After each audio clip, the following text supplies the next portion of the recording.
Hey, salut la gang, mon nom est Gélin. On continue notre série de capsules sur les moyennes mobiles et les tendances. C'est la base vraiment pour commencer à lire des graphiques, puis à trader, puis faire des profits, puis générer des profits. Comme on a vu, on a laissé ça comme ça tantôt à la dernière capsule. Donc, comme on a vu, on a ici notre ligne moyenne mobile à 8 événements. On a celle qui suit à côté à 24 événements. On a ici la brune qui est à 88 événements et on a la longue tangente tranquille pépère qui est à 264 qui nous indique pas mal les tendances qui s'en viennent. On a vu aussi que selon les tendances ici de l'énergie, parce qu'on a dessiné vraiment notre tangente, on a dessiné notre tangente à long terme et on a aussi dessiné nos tendances mouvement plus à court terme. Autrement dit, quand il décolle, il fait quoi? Grosso modo. À date, ça se ressemble pas mal. Les deux fois qu'il a décollé, il a suivi les mêmes tendances. Là, on se posait la question, est-ce qu'il est prêt ici de décoller? On va zoomer un petit peu. On s'en vient là-dessus. Et là, on s'aperçoit que nos lignes ils commencent à être très, très proches. On est encore dans le mode gambling parce que on peut facilement, sitôt que ces lignes-là ici passeraient au-dessus des blanches, on viendrait de confirmer notre couloir d'ici, là où le stock est dans sa zone de confort. On viendrait de le confirmer et à ce moment-là, il y a des bonnes chances qu'il pourrait venir jouer ici. Ça serait un bon moment pour acheter. Par contre, si jamais il descend, il va se passer quoi? Il va descendre où? C'est là que ça devient intéressant de pouvoir essayer d'établir des lignes de résistance. Si on regarde ici, là, on va remettre, ça va être pas beau, mais on va remettre nos chandelles. Parce que nos chandelles, ils vont venir nous aider beaucoup à regarder un peu plus ce qui se passe. Donc, vous voyez ici mes chandelles, ils suivent encore ma courbe parce que c'est toujours la moyenne sur 8 événements qu'on a pris. Là, on va essayer de déterminer à quel endroit j'ai eu des résistances. Ici, on le voit, quand il montait, j'ai nettement eu une résistance, il n'est pas allé plus haut que ça. On va tasser ça un peu ici parce qu'on s'aperçoit que même ici, on avait cette même résistance-là, elle était ici aussi. On la retrouve ici aussi. On la retrouve là, on la retrouve là. Ça ici, c'est son, et on la retrouve encore ici dans sa tentative de montée. Donc, on voit qu'ici, on a une ligne qu'on appelle de résistance qui, à chaque fois qu'il vient pour monter, il y a quelque chose qui le bloque. Il y a une résistance à ce niveau-là. Donc, on va venir se mettre une ligne de résistance ici. Et on va la mettre à peu près comme ça ici. Donc, on voit qu'en ce moment, on est en dessous de cette ligne de résistance-là. Là, ce qu'il faudrait qu'on regarde, c'est que s'il réussit à passer cette ligne de résistance-là, bingo, là, on a des mots, t'as dit de bonne chance qu'il s'en aille par là. Par contre, s'il ne passe pas et qu'il descend en bas, il va descendre jusque où? Et ça, c'est important et c'est ce qu'on veut savoir aussi. Donc, on va aller regarder les résistances, mais cette fois dans l'autre sens. Donc, ici, on voit qu'en bas, ici, on avait une résistance ici. On l'a eu ici, on l'a eu ici, on a eu là, on a eu là. Donc, on peut voir que, grosso modo, toujours dans une science très imparfaite, on a eu un mouvement de résistance qui se situe à peu près ici. Donc, en ce moment, notre risque d'achat n'est pas très élevé parce qu'on est en plein milieu. S'il dépasse ça, on fait des sous. S'il dépasse ça, on a un signal qui dit qu'il faudrait peut-être commencer à vendre. On commence à être drôlement risqué. Mais ce n'est pas juste ici qu'il faut le savoir. Il faut voir si jamais il casse cette ligne-là, il va aller où après? Là, on voit la prochaine ligne de résistance, là. On voit ce pic-là ici. On voit ce pic-là ici. Et on voit qu'il y avait une résistance à la montée également à peu près à la même place. Un autre pic ici. Donc, on a une autre ligne de résistance qui se situe à peu près ici. On va tracer ça. Donc, j'ai une tendance ici qui va s'établir à peu près comme ça. J'ai une autre résistance qui est ici. Ensuite de ça, si jamais il y avait à descendre encore en bas de ça, elle serait où mon autre résistance? On va venir en tracer une autre et là, on va voir qu'on en a une quand même importante ici. Vous voyez ici, qui correspond avec un pic de montée là-bas. Ça commence ici à être intéressant. On aurait peut-être une autre résistance majeure ici. mais qui n'aurait pas été atteint là. On va se donner un guide, on va venir mettre ça, grosso modo, comme ça ici. Et ça vient de nous donner les étapes de risque qu'on peut rencontrer. Si jamais il descendait jusqu'ici, probablement qu'on attendrait un signal d'achat et sitôt qu'il recommencerait avec nos moyennes mobiles à nous indiquer qu'il est en hausse, ça serait le temps de rentrer dedans. Et là, on va aller encore plus loin. Si jamais il descendait ici, quand est-ce qu'on va racheter? On a nos planchers, mais quand est-ce qu'on va vendre?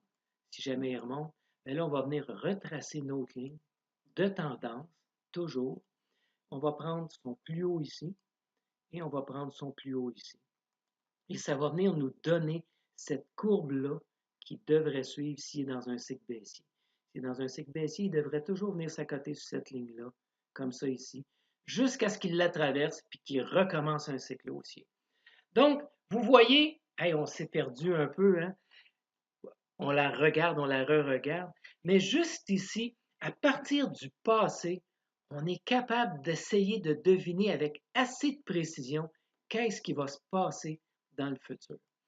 On voit ici que ce pic-là correspond à un autre pic, donc une autre résistance ici. Ça va être un autre point très important à noter parce que vous voyez ici, on était dans un cycle haussier. Hein? On était haut, on a baissé, on est venu plus haut que le précédent, on a baissé, on est venu plus haut que le précédent, on a baissé, on est venu plus haut. Donc, les pics qui se suivaient étaient toujours plus hauts les uns que les autres. On était nettement dans un cycle haussier. Ici, les pics qui se succédaient, on était nettement dans un cycle baissier. Ensuite de ça, on a vu ici que le pic n'a pas descendu plus bas, il est resté là. Et là, on a commencé à avoir un pic plus haut que celui-là. On commençait notre mouvement aussi, puis il a été confirmé par notre tendance ici. Donc, ça va être juste important à noter éventuellement dans cette zone-là les possibilités qu'on a. Donc, on le reprend ici. Si jamais il venait qu'à... Et là, on va zoomer. Oui, on va zoomer un petit peu. On va s'en aller aux 30 minutes. On va essayer d'aller voir ça d'un peu plus proche. Qu'est-ce que ça a l'air? Nos lignes sont toujours là. Nos tendances sont toujours là. Et là, on voit, ça ici, c'est le plafond qu'on a fait tantôt, notre ligne de résistance.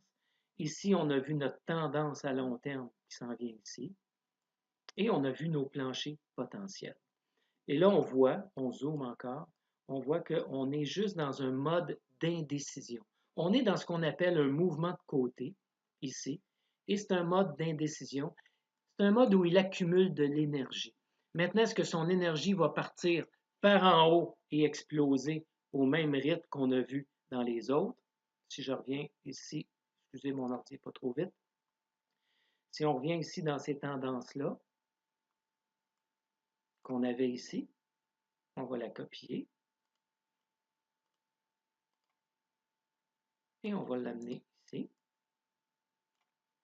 Est-ce qu'on va être dans la même énergie? Quand il va décoller, là, normalement, là, il devrait décoller dans ces coins-là, là, s'il a décollé. Donc, s'il décolle, il va prendre quelle avenue? Déjà, on a un indice là, qu'on n'est pas loin de notre pic en bas ici. Donc, il y a peut-être des bonnes chances qu'il soit sur le point de décoller. Mais on va placer notre ligne à peu près comme ça. Ça va nous donner la tangente qui s'en vient.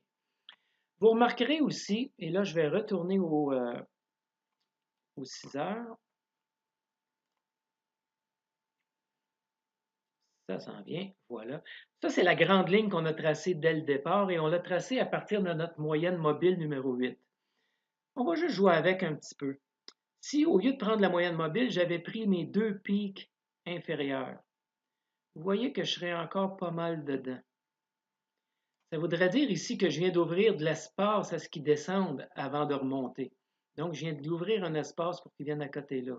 Ça se peut que ça fasse ça. Ça se peut. Donc, ça, c'est la zone d'inconfort en ce moment parce qu'on attend. On attend un signal clair. Donc, au moment où on se parle, c'est risqué parce qu'il peut partir par en haut, mais il peut encore venir partir par en bas. Et si on replace notre barre sur notre moyenne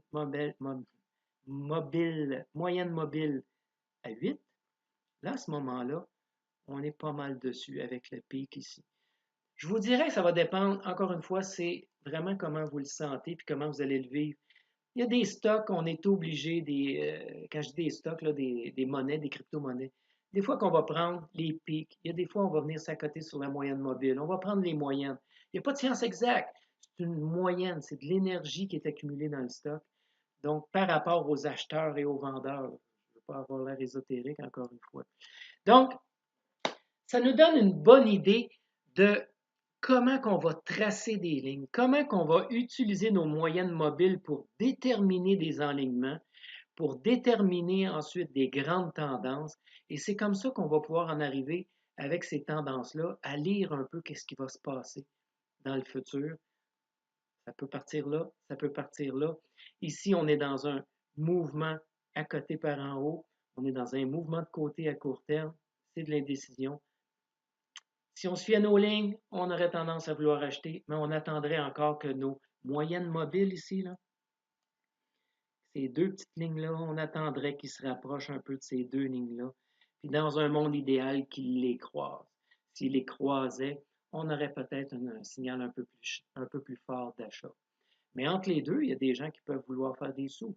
Ceux qui vont trader à court terme, on prend 2 minutes pour le regarder ensemble. Là, présentement, on est ici et il y a une possibilité qu'il aille ici. C'est presque 5 de profit, ça. Donc, on peut arriver et dire, bon, ben moi, je l'essaye, je le mets là, puis je pense faire 5 de profit. Mais on se garde une certaine liquidité, parce que si jamais il descendait ici, c'est un autre 3. Donc, on se garde un peu de liquidité. S'il monte, notre 5 on va le faire. S'il descend, on va en ramasser encore. On va baisser notre coût moyen et quand il va s'en remettre à monter, on va reprendre notre profit. Par contre, si jamais il casse sa ligne, on assume, on vend tout ça, on sort et on recommence. C'est aussi simple que ça. Alors, c'est ça. Donc, aujourd'hui, c'était les moyennes mobiles avec les tendances. On a vu vraiment comment ça peut se dessiner, comment on peut les faire. Et on continue dans les prochaines capsules. On va aller un petit peu plus loin. On va découvrir dans les prochaines capsules le nuage d'Ishimoku. On vous montre ça. On va voir ça ensemble. Ciao!